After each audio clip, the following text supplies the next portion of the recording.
अरे कहाँ से शुरू होगा? जड़ पकड़ना पहले नहीं आएगा, पहले बना रहना आएगा। जब आप बने रहने में वफादार है तो जड़ पकड़ना शुरू हो जाएगा। फिर शैतानी आंधियां, दुष्ट आत्माएं, जादू टोना, तंत्र मंत्र, इधर उधर विरोध की बातें आपको कुछ हिला नहीं सकता। आपको कुछ हिला नहीं सकता भाई। हिलने का कारण ये है, तना कमजोर है, जड़ अभी अंदर नहीं गई। हालेलुया। धूप कितना भी तेज हो, जो बहुत जड़ नीचे चला गया तो अभी पत्ता सूखेगा नहीं, जड़ मजबूत है। और उससे बोल रहे जड़ पकड़ो, हालेलुया, और बढ़ते जाओ। तीसरा पॉइंट, बढ़ते जाओ। बढ़ते जाओ मतलब अब ये वो स्तर है जहां आप दूसरों के लिए आशीष बनते हैं। ये मैं आपको बता रहा था कि आप जाने आप किस लेवल में खड़े हैं। हालेलुया। प्रभु आपकी जेब खाली भरना नहीं चाहता है। हालेलुया। और आप पढ़ के लीजिए, खा पी के, जो ज्यादा खाना खाता है पता क्या हो जाता है? सिंपल है। आप भी बढ़कर जब आप खाते जाएं, कंज्यूमर खाएं, आप घमंड से बढ़ जाएं। Nothing else will happen. और कुछ नहीं होने वाला। जब तक आप उससे एक्सरसाइज करना नहीं सीखेंगे तब तक हेल्थ नहीं बनेगा। हालेलुया।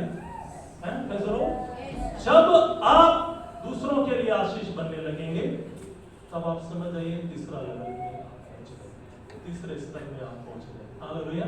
और ये आप नहीं करते हैं, वो यीशु जिनसे आपने प्राप्त कर लिया है वही है जो कर रहे हैं। हालेलुया। हमारे बस की बात नहीं है। Hallelujah. Praise the Lord. Colossians 2:8 अगला मेरा विषय है। वो कहते हैं खोखली और deceptive, hollow and deceptive philosophy. खोखली और बहकाने वाली जो तत्व ज्ञान है, दर्शन की जो बात है, ओ उससे थोड़ा बचकर रहने की जरूरत है। हालेलुया। मैं इसको आपको दो तरह से समझाऊंगा और मैं विश्वास करता हूं पौलुस अगर आज होते तो वैसे ही समझाते जैसा मैं बोलता, लेकिन ये हिस्सा उन्होंने इस पीढ़ी के लिए रखा है। हालेलुया। तो मैं आपके सामने रख रहा। ध्यान से सुनिए। उस समय में जो इंसान उनकी शिक्षाएं और इधर उधर की बातें और लोग पहुंचा रहे थे, आज पता है विश्वासी को सबसे समस्या कोई शिक्षा विक्षा का प्रभाव नहीं पड़ रहा। आजकल घर में बैठे हुए दोबारा फिर इस विषय को लेकर खड़ा आपके सामने। इंटरनेट जो है ना, internet, laptops, mobile phone, TV जिसमें डेटा है, ये सारे जो साधन हैं, इससे बड़ा भ्रमित करने वाला आज का समय में दूसरा कोई साधन नहीं। और अभी सबसे बड़ी समस्या ये है, चर्च के लोग इससे बाहर नहीं है। चर्च के लोग इससे बाहर नहीं। एक बहन मुझे एक बार बोला, भैया ये सुबह 4 बजे उठ जाते प्रार्थना करने, इसके बाद फिर फोन देखते रहते। वाह, प्रार्थना 2 मिनट में खत्म हो गई, फोन चल रहा है दोपहर सुबह नाश्ते तक। क्या खा रहे हैं आप? क्या शेयर मार्केट चला है? उसका भी टाइम है, टाइम पे खुलता टाइम पे बंद हो जाता। क्या कर रहे हैं घंटों उस पे बैठकर? भैया न्यूज देख रहे। न्यूज क्या भाई, तुम क्या रिपोर्टर? दिन भर न्यूज देख रहे। मैं बताता न्यूज चैनल, एक स्टेटमेंट है बस जो है, और पूरा घंटों उसमें गंद है, कुछ भी नहीं। क्या देख रहे हैं आप? क्या देख रहे हैं? युद्ध आपके युद्ध लड़ने जा रहे। एक स्टेटमेंट आपको इतना ही चाहिए,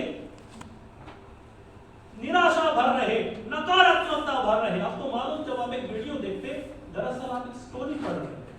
सब वीडियो नहीं है वो, आप एक स्टोरी पढ़ रहे हैं, कहानी, एक घटना पढ़ रहे हैं जो आपके दिमाग को खाली कर रही है, खराब कर रही है। फिर आप कहते हैं अरे ब्रेन का प्रोसेसिंग का पावर है। फिर कहते बाइबल पढ़ने का, अरे भाई तूने उसको इतना प्रोसेस पहले ही कर लिया बाबा, अभी उसको जगाने बचे। समझ रहे हैं आप मेरी बात? ये नहीं है कि आपका मन तैयार नहीं पढ़ने के लिए, आपने उसे इतना थका दिया है, अभी वो क्या करेगा? आत्मिक बातों में आकर थकान होने लगती है। फोन देखते हुए बिल्कुल थकान नहीं होती, नींद भी गायब हो जाएगी है। रात को 11-12 मैं देखा एक बच्चा, हमारा ही चर्च का शोमा का एक बच्चा, 5 साल बच्चा, फोन नहीं दो तो अपने माँ बाप को मारता है। हिंसक प्रवृत्तियां, जैसे शराबी को शराब पीने का, ड्रग्स लेने वाले को वो इंजेक्शन का, जुआरी को जुआ खेलने का, ये लत हो गई है इस लोग, और ये जीवनों को खराब कर रहे हैं, आत्मिक जीवन को भी खराब कर रहे हैं। और उस शिक्षाओं की बात कर रहे हैं वो अलग है। मैं कहता हूं ये और खतरनाक पैदा हो गया है समस्या आज के समय में। आपको हो सकता है आप हिंसक नहीं हो रहे हो, लेकिन मैं बताता आपने सीख लिया कंट्रोल करना, लेकिन एक दिन बम फट जाएगा। आप करते रहो। हमने एक केस देखा, फोन से डीमन ट्रांसफर होता है, दुष्ट आत्मा ट्रांसफर होता है, आपको मालूम? हमने देखा। हालेलुया। ये इंस्टाग्राम चलाने वाले, ये चलाने वाले, सावधान हो जाओ, मैं सच बता रहा हूं। तो आप कब फंस जाओगे पता नहीं चलेगा। ये क्या है? ये सोशल, आपका एक मैसेज डालने से क्या आदमी बदल जाएगा?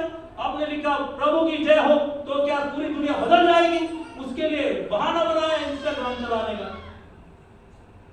इट्स अ लाई, ये झूठ है।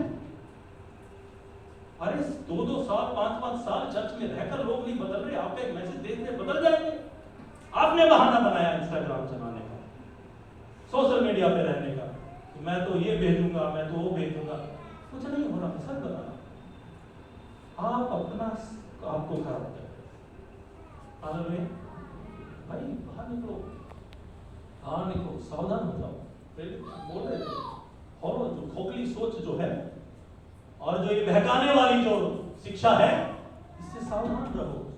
आपको पता नहीं पीछे कौन बैठा, क्या बना रहा है, क्या कंटेंट बना रहा है, क्या ट्रांसफर कर रहा है, हमें मालूम नहीं। जस्ट स्क्रॉल करते जाते, देखते जाते। चर्च के बारे में भी, रिलीजियस वीडियोस के बारे में भी मैं कहता। आप बताइए